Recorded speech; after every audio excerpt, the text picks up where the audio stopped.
On study hall. मैं मीनाक्षी सिंह आपका फिर से एक बार स्टडी हॉल पर स्वागत करती हूँ। और आज का जो ये वीडियो मैं आप लोगों के लिए लेकर के आई हूँ, आज का जो ये क्लास आप लोगों के लिए लेकर के आई हूँ, वो आपका PQRS से संबंधित क्लास है। PQRS को सेंटेंस अरेंजमेंट के नाम से भी जाना जाता है। वो बच्चे जो कि जनरल कंपटीशन का तैयारी करते हैं, SSC का तैयारी करते हैं, एयरफोर्स, NDA, नेवी, इन सबों का तैयारी करते हैं, उनके लिए ये बहुत ही महत्वपूर्ण होता है। खास करके SSC के बच्चों के लिए ये काफी इम्पोर्टेंस रखता है। बिकॉज अगर वो PT क्लियर कर लिए हैं और वो मेंस की तैयारी कर रहे हैं तो उनको PQRS से संबंधित टोटल 20 क्वेश्चंस पूछे जाते हैं। प्रत्येक क्वेश्चन 1 नंबर का होता है।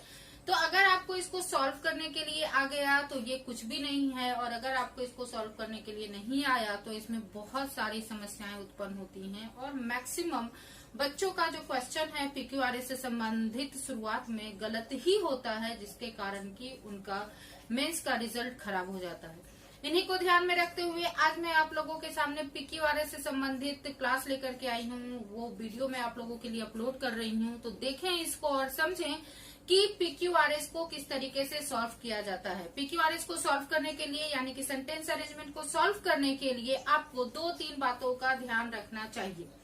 सबसे पहले तो आपको ग्रामर के बारे में अच्छी जानकारी होनी चाहिए कि किस तरीके से अगर सब्जेक्ट है तो उसके साथ वर्ब की आवश्यकता होती है। उसके बाद अगर नाउन है तो प्रोनाउन की जरूरत होती है। अगर आपका पूरा एक सेंटेंस दिया हुआ है तो कंजक्शन की जरूरत होती है। और इन सभी को मिला करके आपका नाम क्लियर होता है सेंटेंस अरेंजमेंट। अर्थात यहाँ पे जैसा कि आप देख रहे हैं 1 और 6 देख रहे हैं, 1 और 6 ये 1 आपका फिक्स है और ये 6 भी आपका क्या होता है, फिक्स होता है। बाकी ये जो PQRS जो है ये उलट पुलट अवस्था में होते हैं। उलट पुलट अवस्था कहने का अर्थ क्या है कि कहीं पे भी किसी को ला करके रख दिया गया है, ये सही सीक्वेंस नहीं है। आपको करना क्या है, इसका सही सीक्वेंस खोजना है। सही सीक्वेंस खोजने के लिए आपको सबसे पहले नियम तो जो मैं आपको बताई हूँ वो आपको फॉलो करना ही करना है। साथ ही साथ आपको ये भी ध्यान देना है कि किस तरीके से इसका आप हिंदी निकाल सकते हैं। जिस तरीके से जैसे जैसे आप इसका हिंदी निकालते जाएंगे ये और भी आपका क्लियर होते जाएगा। ओके, तो चलिए देखते हैं कि आज का जो PQRS है वो क्या कहता है। और हाँ, एक बात तो और मैं आपसे डिस्कस करना भूल ही गई हूँ कि आप यहाँ पे देख सकते हैं 4 ऑप्शंस दिए जाते हैं। ऐसे तो ये ऑप्शंस नीचे होने चाहिए बट स्पेस कम हो गया था इसीलिए ऊपर दे दिए हैं, कोई बात नहीं है। ये 4 ऑप्शन में ही आपका कोई एक आंसर है। जैसा कि आप देख सकते हैं RSQP दिया हुआ है, PQRS है B में, C में है आपका SRQP और D है QRSP। ये 4 ऑप्शन है और इन्हीं 4 ऑप्शन में से आपका कोई आंसर होगा। ठीक है, इन्हीं चारों में से आपको खोजना है। इसको आइडेंटिफाई करने का एक और तरीका होता है। जैसा कि मैं आपको बता चुकी हूँ कि ये 1 और 6 आपका फिक्स होता है। आपको केवल PQRS में आइडेंटिफाई करना है। तो आप अगर पहला सीक्वेंस खोज लेते हैं कि 1 के बाद कौन सा सही होगा, P होगा, Q होगा, R होगा या yes होगा, तो आप इन चारों ऑप्शन में देख सकते हैं कि जैसे A में पहले R बोल रहा है, C में पहले S बोल रहा है, B में पहले P बोल रहा है, D में पहले Q बोल रहा है। तो इनको देख करके आप पता लगा सकते हैं कि आपका कौन सा आंसर सही है।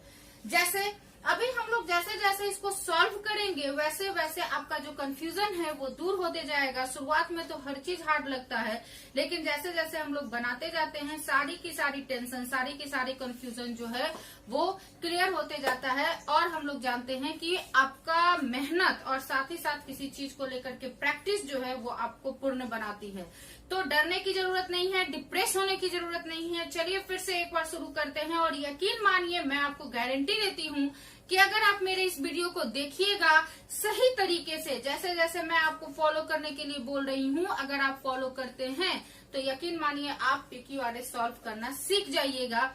क्योंकि मैं आपको इस तरीके से सिखाऊंगी जैसे कि कोई एक स्टूडेंट PQRS को सॉल्व करता है। ठीक है, चलिए तो देखते हैं कि आज का जो हमारा ये PQRS है उसका आंसर क्या होगा। क्वेश्चन है आपका, पहले तो एक बार हम लोग सबको पढ़ लेते हैं। ये जो आपका 1 से 6 तक के बीच का बिना कोई मेहनत के एक बार सबको पढ़ लेते हैं। My friend went to live in village but it was very slow animal So my friend bought a donkey for rate 5,000. One day his new neighbor told him that he must buy a donkey. Every family there had a donkey. And 6 कह रहा है it did not like to work. Okay. यानी कि यहाँ पे all over पढ़ के समझ में आया कि पूरा का पूरा कहानी एक डोंकी पे शुरू होकर के डोंकी पे खत्म हो गया। एक व्यक्ति है जो कि गांव में रहने के लिए गया, वो 5,000 में एक डोंकी खरीद के लाया क्योंकि उस गांव के लोग को डोंकी पसंद है। और वो लोग जो हैं, उसका जो नेबर है उसने उसे सजेस्ट किया कि आपको एक डोंकी भी खरीदना चाहिए बिकॉज आप इस गाँव में रहने के लिए आए हैं। और जब वो व्यक्ति वो डोंकी को खरीद के लाया तो उसको रियलाइज हुआ कि ये बहुत ही सुस्त है, बहुत ही आलसी है और इसको काम करना पसंद नहीं है। ठीक है, चलिए अब इसको सॉल्व करने के लिए देखते हैं। सबसे पहले तो आपका 1 और 6 फिक्स हो गया। My friend went to live in a village. मेरा दोस्त जो है वो विलेज में रहने के लिए गया। क्लियर हो गया। अगर हम पी देखते हैं, but it was a very slow animal. अब आपको ध्यान देना है इस बट पर। ठीक है, आपको ध्यान देना है क्या चीज के ऊपर? इस बट पर। यहाँ पे ना तो नाउन, ना ही प्रोनाउन, ना ही कंजक्शन, ये तीनों नियम काम नहीं कर रहा है इस सेंटेंस के अकॉर्डिंग। ओके, यहाँ पे आपको वर्ड्स को पकड़ना है। जो इस सीक्वेंस में पी क्यू आर एस में जो वर्ड्स दिए हैं आपको उस पर ध्यान देना है। But it was very slow animal. जैसे ही हम लोग वर्ड कंजक्शन लगाते हैं, इन द सेंस इसके पहले ऑलरेडी एक कोई ना कोई क्रिया इससे संबंधित हो चुका है, तभी हम वर्ड का प्रयोग करते हैं। अर्थात सबसे पहले हमारा पी नहीं हो सकता है। और जब सबसे पहले पी नहीं हो सकता है तो ऑप्शन बी आपका कट गया ना। सबसे पहले पी नहीं होगा तो बी को देखेंगे आप, पी से शुरू है, अर्थात ऑप्शन बी हमारा कट गया। अब हमारे पास बचा 3, ए सी और डी। क्लियर। चलिए, तो पी पहला नहीं है। So my friend bought a donkey for 5,000। So मतलब क्या होता है? तो सो का अर्थ होता है इसलिए। फिर से वही कहानी, इसलिए मतलब कोई कुछ बोलेगा, कुछ हुआ, कोई घटना घटित हुआ, तब ना हम बोलते हैं कि इसलिए ये काम हुआ। ठीक है, कोरोना के फैल जाने से महामारी का रूप फैल गया, इसलिए सारे कोचिंग को बंद कर दिया गया। तो पहले बताए कि कोरोना आया, महामारी फैला, उसके कारण कोचिंग बंद हुआ, इसलिए कोचिंग बंद हुआ। ये रीजन है जिसके कारण कि आज ही हम लोगों को, आप लोगों को, सभी को ऑनलाइन का सहारा है। चलिए, बहुत अच्छी बात है। तो यहाँ पे यानी कि क्यू भी नहीं होना चाहिए। अब फिर से देखेंगे, क्यू आपका नहीं आएगा बिकॉज यहाँ पे सो दिया है, तो अर्थात ऑप्शन डी भी आपका गया। ना तो ऑप्शन बी, ना ही ऑप्शन डी। अब आपके पास मात्र बचा 2, एक है ए और दूसरा सी। कट गया ना 2, बचा कौन? तो ए और C. One day his new neighbour told him that he must buy a donkey. चलिए, इसमें हम कुछ नहीं करेंगे। And every family there had a donkey. ठीक है, शुरू करते हैं। क्या है? तो पहला आर और दूसरा एस। इसमें भी पहला आर है, ए में पहला आर है, दूसरा में पहला एस है। अब इसको आपको हिंदी निकालना है। कैसे? ध्यान से देखेंगे, धीरे देखेंगे तो समझ में आएगा। क्लियर। ध्यान से देखिए, धीरे देखिए, जरूर समझ में आएगा, गारंटी देती हूँ। अगर आप नहीं सीखे तो आप फिर मुझे कहना। PQRS सेंटेंस अरेंजमेंट को सॉल्व करने के लिए जिस रूल के तहत मैं आपको सिखा रही हूँ। क्लियर है। तो यहाँ पे आपका क्या था कि मेरा जो दोस्त है वो गांव में रहने के लिए गया। जब दोस्त गांव में रहने के लिए गया तब उसने देखा कि प्रत्येक फैमिली के पास एक डोंकी है। उसने क्या देखा कि प्रत्येक फैमिली के पास एक डोंकी है। और जब उसने ये देखा तो एक दिन उसका नेबर जो है वो उसको बोला, one day his neighbour told him. एक दिन उसका नेबर उसको कहता है that he must buy a donkey, कि तुम्हें अवश्य एक डोंकी खरीदना होगा। और उसको भी बात समझ में आ गई। अर्थात पहले हमारा एस होगा और उसके बाद आर होगा, और पहले एस और आर के बाद आपका आंसर सी हो जाएगा, क्योंकि एस और आर जो है वो केवल आपका किस में है? सी में है। ठीक है, एस और आर हो गया, यानी आंसर हमारा सी हो गया। तो क्या कहा कि every family there had a donkey. One day his new neighbour told him that he must buy a donkey. ठीक है, एक दिन उसके नेबर ने कहा कि तुम्हें अवश्य खरीदना होगा। सो इसलिए my friend bought a donkey for 5,000 rupees. मेरे दोस्त ने एक डोंकी खरीदा 5,000 रुपए में, यानी कि क्यू एंड उसके बाद P. But it was a very slow animal. लेकिन खरीदने के बाद उसको रियलाइज हुआ कि ये बहुत ही स्लो एनिमल है, ठीक है। एंड उसके बाद आपका 6, it did not like to work. यहाँ पे देखिएगा आपका जो अंतिम वाला है ना उसका 6 से कनेक्शन होना चाहिए। आप जो लास्ट में रखिएंगे PQRS में उसका 6 से कनेक्शन होना ही होना चाहिए। जैसे ये कहा कि but it was a very slow animal, तभी तो उसको काम करना पसंद नहीं था, यानी कि P का 6 से डायरेक्ट कनेक्शन क्या हो रहा है, दिख रहा है। और आपका जो आंसर है वो हो जाएगा क्या, तो आपका आंसर हो जाएगा C नंबर। क्लियर है। अब ये दोनों जो है A और C वहां पे बहुत ही नियरेस्ट सा डिफरेंसेस है, ठीक है।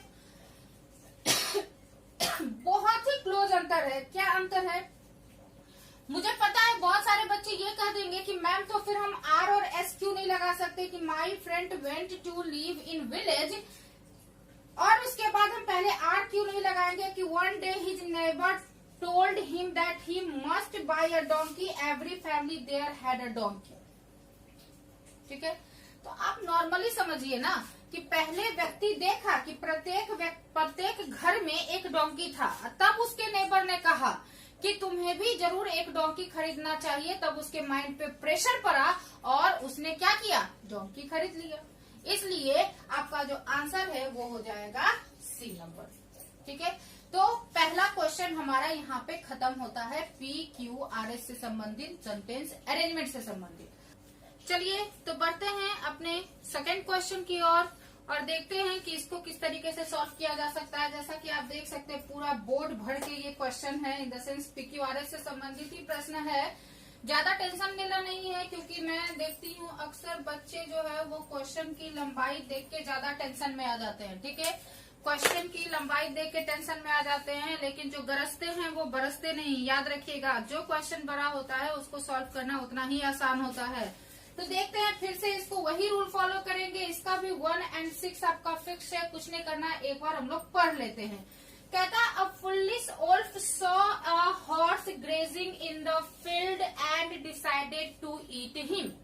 एक बेवकूफ वुल्फ देखता है, भेड़िया देखा था कि एक हॉर्स जो है वो घास चल रहा है फील्ड में, और वो डिसाइड कर लिया। डिसाइडेड किसने किया, तो वुल्फ ने डिसाइडेड किया टू ईट हिम, कि उसको खा जाऊंगा। The wolf went and stood behind the horse, wondering if the horse's tail was the passport. Just then, he received such a kick on his face that 2 teeth shot out of his mouth. If you come and stand behind me, I will show you what a passport is. R कहता है, what is the passport? Ask the wolf.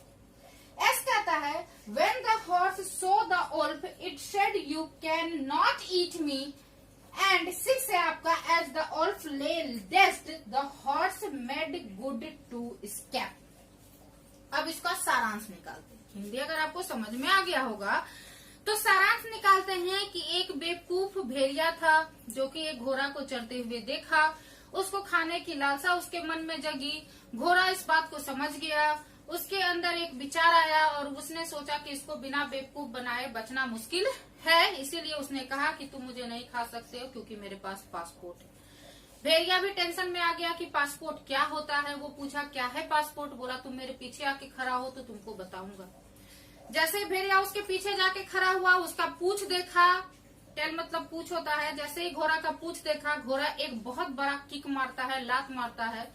भेड़िया का 2 दांत आगे का बाहर निकल के गिर जाता है एंड घोड़ा वहां से भाग निकलता है। ठीक है, ये इसका समरी था। अब आते हैं सॉल्व करते हैं, देखेंगे फिर से, चूंकि स्पेस भर चुका है, ऐसे ऑप्शन तो नीचे होना चाहिए, बाद में भी दूंगी तो नहीं चलेगा, इसलिए हम लोग क्या किए, ऑप्शन आपको ऊपर दे दिए हैं। ए कहता है कि PSQR होगा, बी कहता है SRQP होगा, सी कहता है PQSP होगा और डी कहता है PQRS होगा। ठीक है, चलिए अपना पुराना टेक्निक अपनाते हैं, कैसे सॉल्व किए थे। पहले एक एक करके सबको पढ़ते हैं। कहता है a foolish wolf saw a horse grazing in a field and decided to eat him. एक बेवकूफ भेड़िया देखा कि एक घोड़ा जो है वो ग्रेजिंग कर रहा है, चल रहा था, कहाँ पे, तो फील्ड में, और उसने डिसाइड किया कि उसको खाऊंगा, I mean खा जाने का। ठीक है। The wolf went and stood behind the horse wondering. Wolf जो है वो गया और उसके पीछे खड़ा हो गया, हॉर्स के पीछे, और सोचने लगा। If the horses that was the passport, sorry, if the horses tail मतलब पुच्छी, जैसे वो हॉर्स का पुच्छी देख रहा था कि यहाँ पासपोर्ट होगा, जस्ट देन उसी समय क्या होता है, ही रिसीव्ड सच अ किक, उसको एक बहुत बड़ा सा किक मिला, लात मिला, ऑन हिज फेस, उसके चेहरे पर, just 2 teeth shot out of his mouth, और उसके मुंह से 2 जो टीथ है, दांत जो है वो निकल आया। If you come and stand behind me, अब यहाँ पे ये सोचो कि पहले तो पी समझ लेते हैं। यहाँ पे ये सोचो कि ओल्फ जो है वो गया, उसके पीछे खड़ा हो गया, ये सोचते हुए कि हॉर्स के टेल में पासपोर्ट है, ये पासपोर्ट वर्ड कहाँ से आया, क्यों वो उसके पीछे गया, कोई रीजन होगा तभी तो पीछे जाएगा, ऐसे तो जा नहीं सकता है। अपना दांत तो तुड़वाने के लिए जाएगा नहीं, वो तो प्लान किया था खाने का, तो दांत तो तुड़वाने जाएगा नहीं। यानी कि यहाँ पे आपका पी ऑप्शन जो है वो नहीं हो सकता है शुरुआत में, और जब पी ऑप्शन आपका शुरुआत में नहीं होगा तो ए देखो गया, उसके बाद पी आपका किसमें है, पी जो है वो आपका है, ये सॉरी, ये तो हमारा हेडिंग वाला PQRS है, सो सॉरी, पी आपका सी में है वो भी गया, और पी आपका डी में है ये भी गया, मतलब आपका तीनों ऑप्शन चला गया, ए भी नहीं हो सकता, सी भी नहीं हो सकता, डी भी नहीं हो सकता।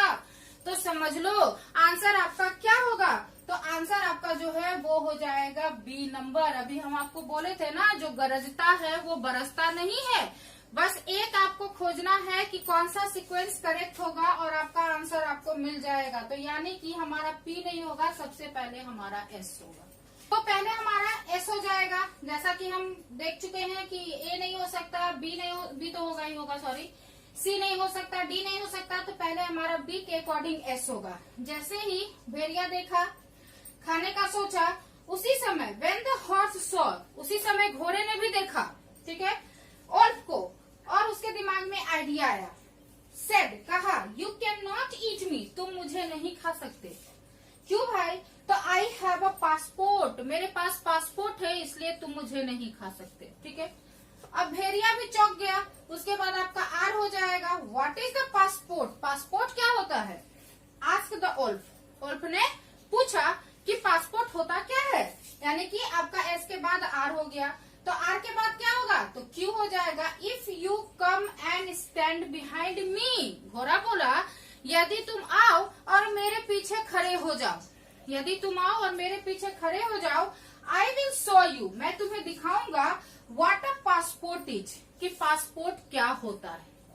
किसको बोला, ओल्फ को, और तब आपका पी हो जाएगा, the wolf went and stood behind the horse, wolf जो है वो गया और किसके पीछे खड़ा हो गया, घोड़े के पीछे खड़ा हो गया, वॉन्डरिंग, सोचते हुए, if the horses tail was the passport, ये सोचते हुए कहीं यही तो इसका पासपोर्ट नहीं है। Just then he received such a kick, और उसी समय उसको एक बड़ा सा झटका लगता है, लात लगता है, किक लगता है उसके चेहरे पर, that 2 teeth shot out of his mouth, और 2 दांत उसके मुंह से नीचे गिर गया, एंड लास्ट में आपका 6 हो गया। एज द ओल्फ ले डेस्ड the horse made good his escape, wolf जो है वो धरती पर गिर के चकराने लगा, और घोड़ा के पास बहुत ही अच्छा ऑप्शन था वहां से क्या करने का, स्कैप करने का, अर्थात भाग निकलने का, और वो भाग गया, और इस तरीके से आपका आंसर जो है वो होगा बी नंबर। तो ये PQRS का दूसरा क्वेश्चन भी आपसे सॉल्व हुआ।